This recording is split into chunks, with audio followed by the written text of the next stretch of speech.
Guys, ছোট্ট একটা YouTube চ্যানেলে আমার নিয়ে চলে আসলাম। এখন রান্না করবো মাংস। দই টই দিয়ে ম্যারিনেট করেছি, দই, লঙ্কা গুঁড়ো, হলদি গুঁড়ো আর পেঁয়াজ দিয়ে ম্যারিনেট করে রেখেছি। দেশি ব্রয়লার, ঠিক আছে। তারপরে যে আলুটা ভালো করে ভেজে নিচ্ছি, আলুটা ভেজে নিচ্ছি প্রায়। ভাজার পর দেবো এদের পেঁয়াজ, ধনেপাতা, আদা, রসুন, টমেটো আছে, লেবু আছে, দিয়ে মাংস রান্না করব। দেখাচ্ছি তোমাদেরকে, দেখো। ভালো লাগলে অবশ্যই ইউটিউবটাকে সাবস্ক্রাইব, লাইক, শেয়ার করে দিও। ফার্স্টে তেলটা দিয়ে দিয়েছি, দেওয়ার পর আদা রসুন দিয়ে দিয়েছি। তারপর এখন মেরিনেট করা হচ্ছে, তেলে ফ্রাই করা হচ্ছে। তারপরে দেখো পেঁয়াজটা, এরপরে দিচ্ছি পেঁয়াজ। দেখো পেঁয়াজটা দিয়ে দিচ্ছি।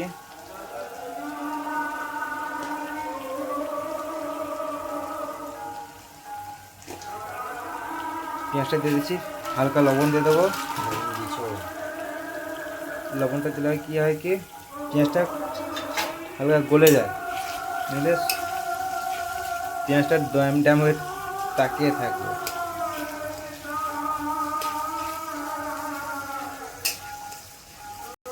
এবার লঙ্কা গুঁড়ো, হলদি গুঁড়ো দিয়ে মশলা কষা হচ্ছে। টমেটো একটা দিয়ে দিয়েছি। এবার মাংস ঢেলে দিচ্ছি।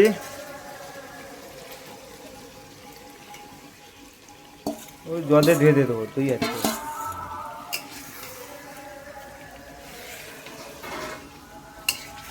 দেখো মাংস কালারটা সে চলে এসে, দেখো শুধু। আবার একটা ঢাকনা লাগিয়ে দেবো, ব্যাস।